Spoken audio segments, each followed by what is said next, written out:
توجہ کیجئے، میرے نبی کا دربار ہے۔ قبیلے بنو سلیم سے ایک شخص آیا، آگے کہنے لگا حضور پورے قبیلے کے اندر صرف میں ہوں جس نے اپنے باپ دادا کا دین چھوڑ کے آپ کا دین قبول کیا۔ میرے نبی نے فرمایا بتا تیری کیا حالت ہے؟ اس نے کہا حضور جیسی میری ظاہر کی حالت ہے ویسی میرے پورے گھر کی حالت ہے۔ بس توجہ کریں بھائی، ذرا سی بھی لاپرواہی اگر کی تو سمجھو پوری گفتگو کا محاصل ختم ہو جائے گا۔ مجھے دیکھ رہے ہو پسینہ آ رہا ہے، یہ محنت کا نتیجہ ہے۔ آپ بھی تھوڑی محنت کیجیے، پوری زندگی پڑھیے جوانوں ہنسنے کے لیے، اللہ توفیق دے تو کبھی رو بھی لیا کرو نبی کی یاد میں۔ ان آنسوں کو رونے کا عادی بناؤ، اگر یہ تو زمین کے اوپر نہیں روئیں گی تو پھر قبر کے نیچے جا کے رونا پڑے گا۔ انہیں رونے کا عادی بناؤ۔ آگے کہنے لگا حضور جیسی میری حالت آپ دیکھ رہے ہیں ویسی پورے گھر کی حالت ہے، مل گیا تو کھا لیا، نہیں ملتا تو اللہ کا شکر ادا کر لیتے۔ اس نے کہا حضور بڑا غریب ہوں۔ میرے نبی کھڑے ہوئے منبر پہ، 350 صحابہ مسجد میں تشریف فرما۔ کتنے؟ بولو اللہ اگر آپ کی زبان میں برکت دیے تو بولیے کتنے صحابہ؟ 350 صحابہ مسجد میں ہیں۔ آقا کریم نے کھڑے ہو کے فرمایا ہے کوئی جو میرے اس غلام کو سواری دے؟ اللہ اکبر، اتنی بات کہ ایک صحابی کھڑے ہو گئے، کہنے لگے حضور سواری میری باہر کھڑی ہے، میں اس کو دیتا ہوں۔ پھر آقا نے فرمایا ہے کوئی جو اسے کپڑا پہنائے؟ حضرت عثمان ابن عفان کھڑے ہو گئے، کہنے لگے حضور اس کو کپڑا میں دیتا ہوں۔ وہ کہنے لگا حضور سواری اور کپڑا تو ٹھیک ہے، بھوک بہت تیز کی لگی ہے، اگر ہو سکے تو کھانے کا انتظام کرا دے۔ میرے نبی کھڑے ہوئے منبر پہ فرماتے صحابہ جو آج اس کو 2 روٹی کھلائے گا محمد اسے جنت کی ضمانت دیتا ہے۔ وہ تو نہایت سستا سودا بیچ رہے ہیں جنت کا، ہم مفلس کیا مول چکائیں اپنا ہاتھی خالی۔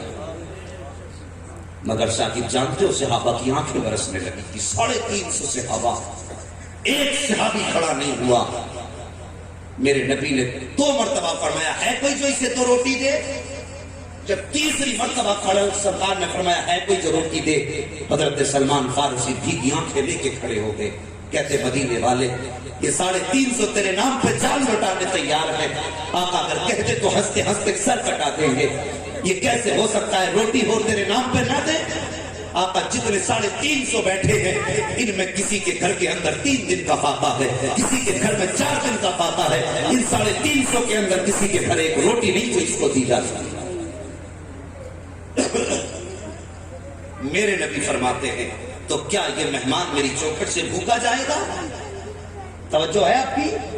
کیا یہ مہمان بھوکا جائے گا؟ حضرت سلمان فارسی کہتے ہیں آقا اس کو روٹی کھلانے کی ذمہ داری سلمان لیتا ہے۔ سلمان تم کہاں سے کھلاؤ گے؟ کہا آقا اسے میرے ساتھ بھیج دیجئے۔ اب توجہ کیجئے، ساتھ توجہ کرو۔ حضرت سلمان نے ہاتھ پکڑا مہمان کا اور لے کر کے اس دروازے پہ گیا ہے ساکن جس دروازے پہ آ کے جبریل ادب سے کھڑے ہوتے ہیں، وہ دروازہ کسی اور کا نہ تھا بلکہ سیدہ طیبہ طاہرہ عابدہ زاہدہ حضرت فاطمہ الزہرا کا دروازہ تھا۔ جا کے دروازہ کھٹکھٹایا، آواز آئی کون؟ کہا سلمان فارسی آیا ہو۔ حضرت فاطمہ کہتی چچا جی کیسے آنا ہوا؟ آپ کہتے ہیں بیٹی ایک مہمان مصطفیٰ کی بارگاہ میں آیا ہے، مکے کے مدینے کے اندر کسی صحابی کے گھر روٹی نہ مل سکی، ہم نے سوچا اگر یہ خالی بھاگ پیٹ چلا گیا تو کہے گا نبی کے شہر میں کھانا نہیں کھلایا کسی نے۔ کہا بیٹی یہ سوچ کر کے تمہارے دروازے پر لایا ہوں، آج بیٹی اس مہمان کے صدقے میں اپنے چچا کی زبان کی لاج رکھ لینا۔ اتنا سننا تھا سیدہ فاطمہ الزہرا کے آنسو برسنے لگ جاتے ہیں۔ آپ کہتے ہیں چچا ذرا کان قریب کرو۔ سلمان فارسی نے چوکھٹ کے قریب کان کیے ہیں۔ سیدہ فاطمہ کہتی ہے چچا اسے مہمان کو لے کر کے آئے ہو، کسی بہانے سے دروازے سے واپس لے کے چلے جاؤ۔ سیدہ میں کو بڑی حسرتوں سے لایا تھا۔ کہا چچا بات یہ ہے کہ آج 4 دن ہو گئے ہیں میرے شہزادوں نے ایک لقمہ نہیں کھایا ہے، آج فاطمہ کے گھر میں کوئی چیز کھانے کے لیے نہیں ہے۔ اتنا سننا تھا سلمان فارسی کی آنکھیں برسنے لگ جاتی ہیں، گردن جھکا کے کچھ دیر کھڑے رہے۔ سیدہ نے کہا تھا چچا کیا کوئی شہر میں نہیں کھلا سکتا تھا؟ بیٹی کوئی نہیں ہے جو اس مہمان کو روٹی کھلا سکے۔ اتنا سننا تھا کہتی چچا پھر مہربانی کرو اس مہمان کو تھوڑا اپنے آپ سے دور کر دو۔ حضرت سلمان فارسی نے مہمان کو تھوڑا الگ کیا ہے، پھر قریب آئے ہیں۔ سیدہ فاطمہ الزہرا نے اپنی چادر اتاری ہے اور اتارنے کے بعد دیوار کی آڑ سے پردے کی آڑ سے یوں نکال ڈال کے دی تھی. کہا چچا اس چادر کو دامن میں چھپا لو. اور سامنے شمعون یہودی بیٹھا ہے, اس سے جا کر کے یہ چادر کے بدلے میں جو لے کر کے آ جاؤ. اللہ اکبر اتنا سننا تھا. سلمان فارسی کی آنکھیں برسنے لگ جاتی ہیں. آپ نے یوں چادر کو لیا, دیکھنے لگے. سیدہ کہتی ہے چچا یہ کوئی عام چادر نہیں ہے, اس میں 17 پیبند ضرور لگے ہیں, لیکن یہ وہ چادر ہے جو رخصتی کے وقت میرے باپ نے میرے سر پہ رکھ کے کہا تھا فاطمہ آج پیبندوں والی چادر لے لے, قیامت کے دن جنت میں عورتوں کی سرداری کی چادر عطا فرما ہوگا. کیا جاؤ اس چادر کو لے کے چلے جاؤ. سلمان فارسی اس کی خبر میرے بابا کو نہ ہو جائے. اللہ اکبر. سلمان فارسی نے اس چادر کو لیا ہے اور شمعون کے دروازے پر گئے ہیں. شمعون یہودی نے کہا تھا سلمان کیسے آئے ہو؟ کہا آج بہت بڑا سودا لے کر کے آیا ہوں. اس سودے کو سستا مت سمجھنا. آج تک تو نے پیسے کے بدلے میں جو دیا ہوگا, جو کے بدلے میں آٹا دیا ہوگا, مال کے بدلے میں مال دیا ہوگا, لیکن آج اتنی برکت والی چیز لے کے آیا ہوں. آج نبی کی شہزادی کی سر کی چادر لایا ہوں, لے اس کو لے لے اور اس کے بدلے میں اتنا آٹا دے دے جس سے ان کے گھر پہ آنے والے مہمان کا کام چل جائے. شمعون یہودی نے جیسی اتنا سنا ہے, اس نے اپنے ہاتھ میں کاٹ ترازو سنبھالا ہے اور ناچ تولنے لگا ہے. ابھی تول ہی رہا تھا, شمعون نے کہا تھا یار اتنا تو بتا دے یہ چادر کیوں بیچنے آئے ہو؟ کا ایک مہمان ان کے دروازے پر آیا ہے, کھلانے کے لیے کچھ نہ تھا, تو انہوں نے اس کو واقع سے بھیجنے سے بہتر اپنی چادر دے کر کے بیچ کر کے پیٹ بھرانے کو اچھا سمجھا ہے. اتنا سننا تھا. شمعون کے ہاتھ سے کوئی سب ترازو ٹوٹ جاتا ہے, ہاتھ کانپ جاتے ہیں. اس نے چادر کو اٹھایا, ماتھے سے لگایا, لگانے کے بعد سلمان کے پاس واپس کر دی اور کہتے سلمان ذرا ٹھہر جا. سلمان فارسی نے چادر کو سنبھالا اور کہتے یار کیا تو اس سے آٹا نہیں دے گا؟ اس نے کہا ہاں ذرا ٹھہر تو. اندر گیا, اپنی کتاب لایا, لانے کے بعد اس کے کچھ برف پلٹے. اس نے کہا تھا خدا بھی سچا ہے, اس کا رسول بھی سچا ہے, اس کا دین بھی سچا ہے. سلمان کہتے ہیں کیا کہنا چاہتا ہے؟ اس نے کہا دیکھو کتاب ہماری ہے, نبی ہمارا ہے, لیکن باتیں نبی کی بیٹی کی لکھی ہوئی ہے. اس کتاب میں لکھا ہے جو آخری پیغمبر ہوگی ان کی بیٹی اتنی سخی ہوگی, اتنی لگبار مہربان ہوگی کہ ان کے دروازے پر ایک غلام ایک مہمان کو لے کر کے آئے گا تو اس کے کھانے کے لیے اپنی چادر بھی بیچ دے گی تاکہ وہ اس کا پیٹ بھرا سکے. اس نے کہا کہ لو جتنا چاہو ناز لو. آٹا دیا جو دیا اور سب دے کر کے پیچھے پیچھے چلنے لگا. جب فاطمہ کی چوکھٹ کے قریب پہنچا ہے, حضرت سلمان نے پلٹ کے دیکھا کہ یہودی شمعون پیچھے پیچھے آ رہا ہے. آپ فرماتے ہیں تو نے اپنا کام کر دیا ہے, اب کیا کرنے آیا ہے؟ اس نے کہا تھا شمعون صرف آٹا لے کر کے آئے ہو, مجھے کس کے لیے چھوڑ کر کے جا رہے ہو؟ تو کہنا کیا چاہتا ہے؟ اور شمعون نے کہا تھا کہ سنو آٹا فاطمہ کے دامن میں ڈال دو اور مجھے لے جا کر کے مدینے والے مصطفیٰ کے قدموں میں ڈال.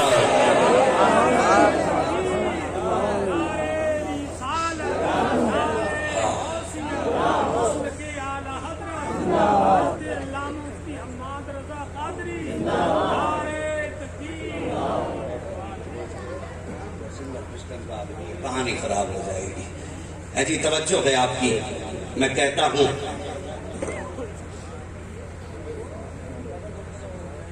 اللہ سلامت رکھے یار, باتیں اتنی پیاری ہیں. دو رات 2 گھنٹے تو کیا 2 راتیں نہیں 2 سال بھی گزر جائیں, زندگی ختم ہو جائے گی, لیکن ان باتوں سے من نہیں بھر سکتا ہے. اس لیے کہ یہ باتیں بڑی شان والوں کی ہیں. صاحب یہ تھے جو اپنے گھر کا اٹھا کے دیتے تھے. ایک ہم ہیں کہ چھین کے دیتے. یہ مصطفیٰ کا دیا ہوا دین نہیں ہے. اگر دین کا صحیح مقصد سمجھنا ہے اور قسم سے دنیا کے اندر جنت کی لذت اگر پانا چاہتے ہو تو کبھی بھوکے بیٹھے ہو, دروازے پہ سائی لائے, اپنے آگے کا اٹھا کے دو, پھر دیکھو اللہ دنیا میں جنت کے مزے عطا فرمائے. جو لوگ چھین کے پیٹ بھر کے سوتے انہیں آرام کی نیند نہیں آتی. جو رب کے نام پہ لٹا کے سوتے ہیں قسم خدا کی آنکھ ضرور لگ جاتی ہے, ان کا دل اس مصطفیٰ میں جاگتا رہتا ہے. کوشش کریں اخلاق بہتر کریں. بس آخری بات جوانوں تم سے گزارش کر دوں. ایک بات یہ ہو گئی کہ کسی کا دل نہیں دکھانا. دوسری بات میں نے کہی کہ پیر جس کا جو بھی ہے وہ اپنے پیر کا احترام کرے. کسی سلسلے کو کسی بھی بزرگ کو برا کہنے کا کسی کا حق نہیں. بات سمجھ رہے؟ کسی بھی بزرگ کو برا وہ کہے جو اس بزرگ سے بڑا ہو, جو اس کا عمل بھی تول سکتا ہو، اس کا علم بھی تول سکتا ہو. اگر جان نہیں سکتا اس کے بارے میں تو بولنے کا ادھیکار نہیں. ہاں سیدھی بات ہے. اگر کوئی ان پڑھ آدمی کھڑے ہو کے مجھ سے کہنے لگے مولوی تو غلط بول رہا ہے یا تو غلط ہے، تو یہ مولا علماء ہاتھ پکڑ لیں گے، گریبان پکڑ لیں گے، کوئی جھاپڑ بھی مار دے گا، کہے گا تو جا کے مولوی کے بارے میں کہتا ہے، تجھے خود بسم اللہ نہیں آتی تو ان سے کہتا تیرا قرآن غلط ہے. ٹھیک اسی طرح جس طرح ایک جاہل کو یہ ادھیکار نہیں کہ کسی عالم کو ٹوکے، ایک عام آدمی کو یہ ادھیکار نہیں کسی اللہ والے کے خلاف زبان کو. اگر بولے تو پھر پہلے بتائے وہ اس سے بڑا ہو تو پھر بولے. صاحب میرے مصطفیٰ کا دین اپناؤ، سینے سے سینہ ملا کے چلو. اب وفا کا دور ہے، خطاؤں اور جفاؤں کا زور نہیں رہا. اگر اب بھی نہیں سمجھو گے تو ڈاکٹر اقبال نے کہا تھا کہ نہ سمجھو گے تو مٹ جاؤ گے ہندی مسلمانوں، تمہاری داستان تبدیل ہوگی داستان ہوگی. تمہیں صرف زمین سے نہیں ختم کیا جائے گا، تاریخ سے مٹا دیا جائے گا. بدلو اپنے طریقے، زمین پہ بھی قائم رہو، تحریروں میں بھی قائم رہو، ایسے کام کر جاؤ. مر بھی جاؤ تو دنیا کہے کہ آج کا دور نہیں، دور تو ان کا تھا جو پہلے مصطفیٰ پہ جان دیتے تھے. کوشش یہ کرو اللہ جب تک جیے تیرے محبوبوں کے غلام بن کر کے جیے، سیدوں کے غلام بن کر کے جیے، آقا کی آل کے غلام بن کر کے جیے. اللہ والوں سے نسبت سے قائم رکھو. اگر کوئی شیری ہے تو رسمی کو برا نہ کہے، کوئی رسمی ہے تو شیری کو برا نہ کہے، حشمتی برکتی برکاتی کو گالی نہ دے، برکاتی چشتی کو گالی نہ دے. اگر تم کوئی بھی ان سلسلوں میں سے کسی کو بھی برا کہو گے، یاد رکھنا یہ شاخ ضرور ہے. اگر کس نے کسی حشمتی، رضوی، چشتی، شیری، برکاتی سلسلے کو غلط کہا تو کہ اس سلسلے کو غلط رہے، وہ بات نبی کی ذات تک پہنچ جائے. مہربانی کرنا جوانوں، شہر شہر جا کر کے یہی بات کہتا ہوں، نفرتیں مٹا دو، محبتیں قائم کرو. پیر پرستی چھوڑ کے رب پرستی کرو. پیروں سے عقیدت رکھو، عبادت صرف اللہ کی کرو. یہ بات کڑوی ہے لیکن سچ بات کہہ رہا ہوں. ہمارا اصول ہے اگر کسی کے کھیتی زیادہ ہو رہی ہے، بول کیا حال ہے، میں پیر کا کرم ہے، اللہ کا مسئلہ ہی ختم.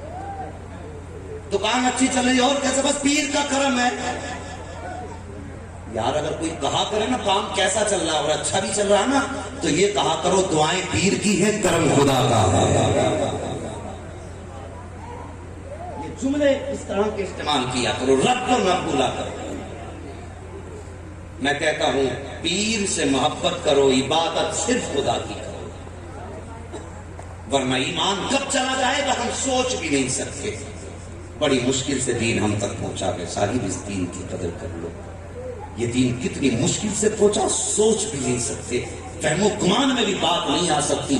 احد کی زمین پر جب میرے نبی کے چچا حضرت امیر حمزہ کی شہادت ہوئی، میرے سرکار کی پھوپھی کو پتا چلا میرا بھائی شہید ہو گیا ہے.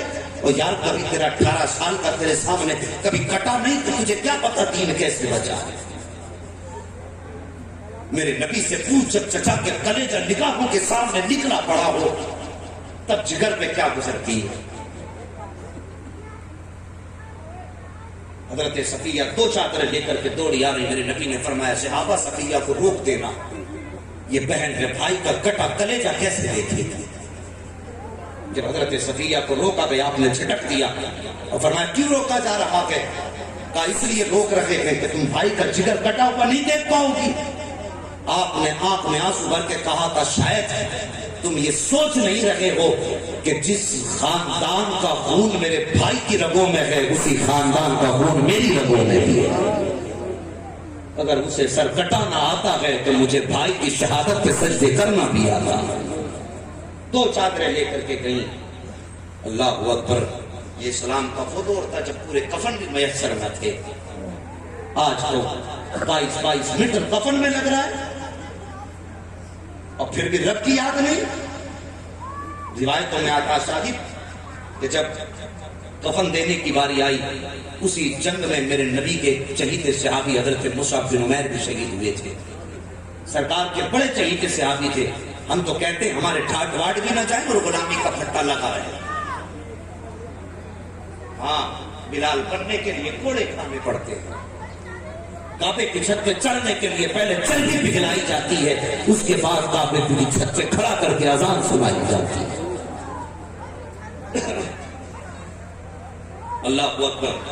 وہ شہید ہوئے نا مصعب بن عمیر، تو میرے نبی نے فرمایا بڑی چادر مصعب بن عمیر کو دو اور چھوٹی چادر میرے چچا کو دو۔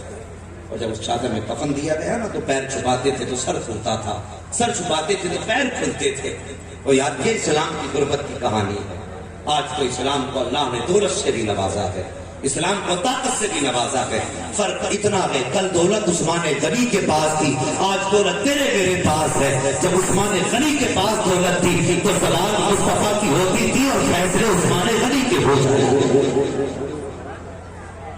آپ ان کے گھر میں ضرور تھی لیکن قبضہ مصطفیٰ کا تھا۔ آج بھی یہ عہد کر لو، دولت ہمارے گھروں میں ضرور ہے لیکن قبضہ آج بھی، سارے بولو قبضہ آج بھی مصطفیٰ کا ہے۔ ان کے نام پہ جان بھی قربان، ان کے نام پہ دولت بھی قربان۔ اور شادی اللہ کے گھر کا تعاون کرو، رسول اللہ کے گھر کا تعاون کرو، اپنی دولت اللہ کی راہ میں دے کر کے تجارت کرو۔ اور پھر اس کا صلہ دیکھنا، جب اپنی دولت خدا کے نام پہ لٹا کے جاؤ گے اللہ